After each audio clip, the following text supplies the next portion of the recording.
be talking about a very serious topic. It's not something that like I really like bringing up or even really disgusting, but I feel like we go through certain experiences to talk about them. Things happen for us to talk about, whether it's tragic or it's not. We all have our own experiences, our own situations that are gonna go on. This one that I'm going to talk about is something that, you know, I fight with every day, and it's very hard. It's a very sensitive topic to talk about. I'm going to be talking about when I was raped.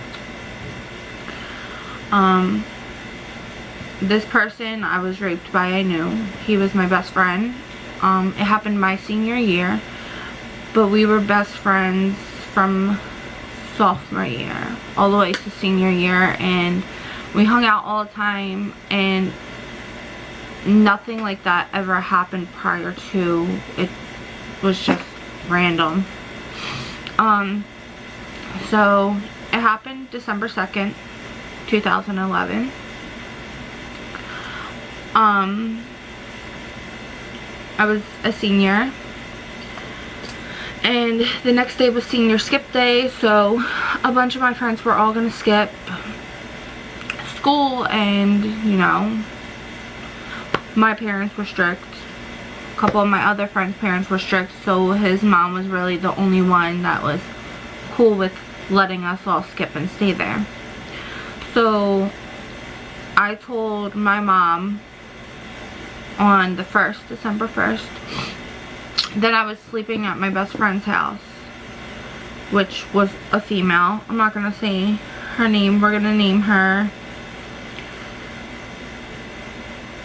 Elizabeth. That's what we're gonna name her. So I was gonna sleep over at Elizabeth's house, and she was okay with it. And I told my little sister that I wasn't sleeping there where I was sleeping.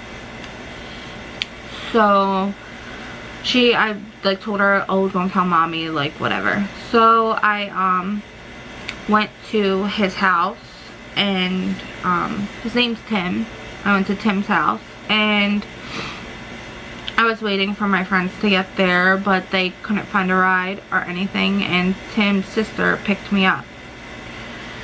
So we go there, and we're in his room, and I'm just texting like Elizabeth, seeing when she's coming and whatever. So they weren't able to come, so then Tim told me that I can have the bed, he'll sleep on the floor. And I was like, okay, not a big deal, like whatever.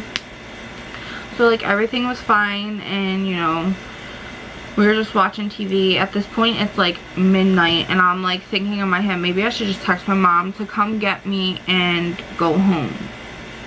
But I ignored that voice, and I stayed, and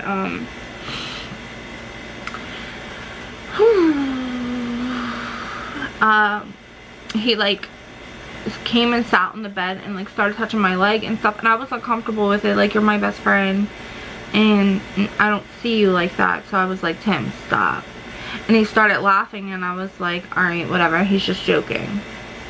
Well, then he started going higher up my leg, and I'm like, alright, no, like, stop. Like, what are you doing? Like, something's seriously fucking wrong with you. And he, like, snapped. And he was like, he's like, I don't know why you're acting like you don't want it. You want this. And I'm like, what are you talking about, dude? Like, I'm clueless. What? Like, I want what? And he was like, he's like, it's gonna happen whether you like it or not. I don't care. He was like, go ahead and tell somebody, and I swear to fucking God, like, I put this on my life, like, I'll come for your family. And I'm thinking in my head, like, what is this dude talking about? Like, so I'm like, are you okay? And then he smacked me in my face, and he ripped off my pants, and he proceeded to do what he did. A lot of people, you know, that aren't victims always say to me, well, why didn't you fight him off? You don't understand. I felt very numb.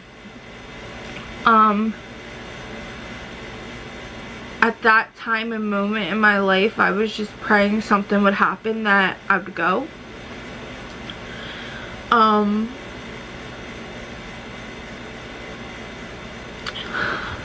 So,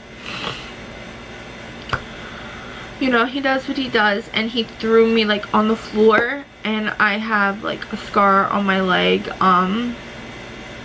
from it, which I can't look at it. Like, I don't really like when people touch it or like ask me about it. Like, it just, yeah. So after, you know, all that happened, then I was trying to leave the next morning, like before he woke up. So I was texting my aunts to see if they could get me, and I texted my one aunt, and she said she would come get me. But I was like, okay. I just really, like, something told me my mom was coming, but I just really didn't care because I just wanted to get out of there, even though I was trying to avoid my mom. So now I'm getting ready to leave. My mom, well, my aunt texts me and says that she's here or whatever. So I just grab my stuff and I run out. Like, run out. And my mom and my aunt were at the door, and I just walked right past them, and my mom says, like, I looked as white as a ghost, and I had blood on my pants, and I didn't know. So I go into the car or whatever, and my mom and aunt are saying whatever they said to him. I wasn't there for it. And then my mom comes in the car and goes, you know, what were you thinking? I didn't raise you like this. Like, what made you think it was okay to do something like this? Like, I didn't raise you to be a hoe. Like, what the fuck? Like, so I just was mute. I didn't say nothing. I got home. She took my phone. She took, like, everything from me. And I just went straight to the shower. Like, I didn't even care that stuff was being taken. I went straight to the shower and I scrubbed myself.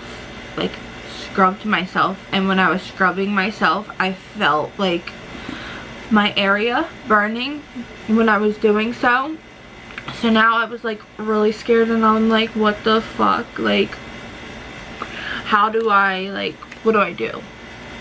Like, I don't know what to do. I'm not saying nothing. I was petrified that my mom even came because of what he said to me. So I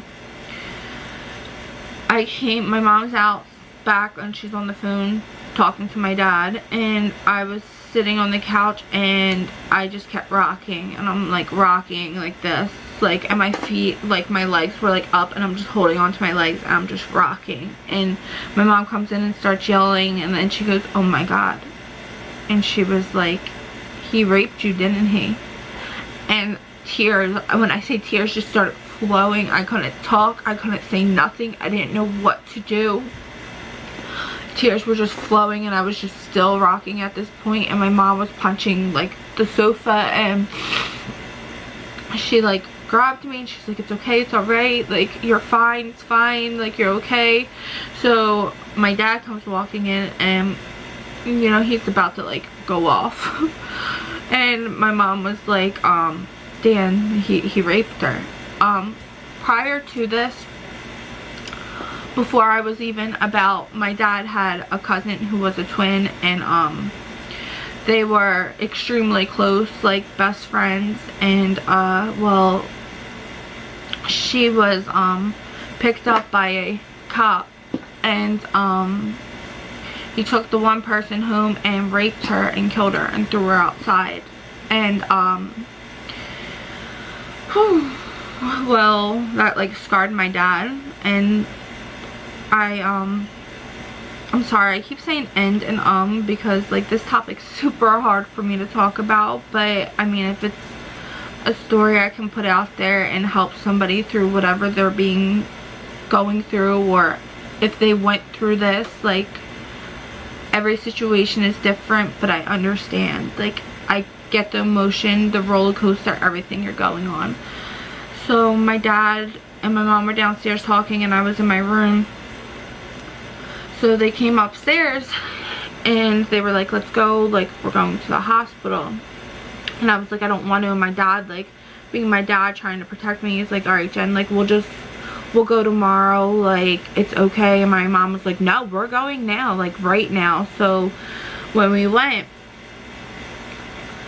they, you know, they kind of make you feel like a victim all over again. And no, it's not their fault, but they're trying to figure everything out. But at the same time, like, you feel like a victim. They strip you down, they're testing your blood, they're making sure everything is okay, which they have to do, but it's just, you already feel violated, and then you feel re-violated. So, you know, the detectives get there, they're asking me all these questions, and I just kept saying I don't want to answer, like, I don't want to answer. And my mom said where she picked me up from. And you know, the detective asked my parents to leave the room, and he's talking to me, and he goes, we have somebody on their way there. And I just started crying, and I was like, no, please don't, like, no, no, no. And he said, Tim? And I was like, no, like, no. And he goes, you know, you're not the first one that he's done this to. And if you don't speak up, you won't be the last. I was petrified. I never went to court for it. I was too scared to. I was too scared of what was to come. They had cops patrolling my house left and right, but I couldn't stay home. I missed half of my senior year. Almost all of it, honestly. I didn't go back until 3 days before school was over, so I could walk at my graduation. And I had this best friend that, like, we never had a falling out, but, you know, after high school, people go their separate ways. Things happen, you know, you're going to college, you're making new friends, life gets busy. And I'll never forget what he said to me. And to this day, I don't know if he knows, like, how much that meant to me, or, like, him still coming around me meant to me, because I had a female best friend, like I said, Elizabeth, who we were friends for 4.5 years, and I didn't see her once, like, and to me, like, I get it, it's our senior year, but I needed her more than anything, and I didn't see her once until I went back to school. And it, like, hurt me to the core, because it was like, if tables were turned, I would have been there. I would have made sure you're okay, but I had to understand that not everybody is like me. Not everybody has a heart like me. Not everybody thinks like me. And maybe she felt like I needed to be alone. I'll never know, because we no longer talk. But this guy or whatever, that was my friend, he said to me, it's not your fault. What happened isn't your fault. Something is wrong with him. And I understand why you can't be that person to stick up, but I promise you he'll never touch you again. So he would come, like, to my house all the time to make sure I was okay, you know, and it meant a lot. And then come to find out, Tim was beat up, and, well, I know exactly who did it, and I thank him for that in a way, because I feel as if he really meant his words. Like, he really made sure I was protected. Not that I'm saying, you know, fighting is the answer, but everything happens for a reason, like I said. And I believe mine was to talk to people about this, to be there for people that are going through this, and let them know that it gets easier, life going on, but you'll never forget that situation. And you do become weird with people touching you, and you do become weird with, you know, talking to people, because you constantly think, okay, what's their motive, or is this going to happen? Is this person going to do it to me? Do I look like I'm asking for it? Am I asking for it? there's always thoughts that are going to be on your mind about that. I went and I got help, and eventually it didn't feel like help. It just felt like I was reopening that wound over and over and over and over and over again, doing the same things that were supposed to help me and, you know, get me back to life, that I couldn't do it anymore. And I fixed myself, and how I fixed myself is that I blocked everyone out. I really soul searched and became this person that promised myself that I would remain positive, I would stay positive, I would fight for my life, and I would continue to strive and do good for myself. I swore to myself that I will be someone, I will be somewhere, and I will help and protect others that went through the situation I went through.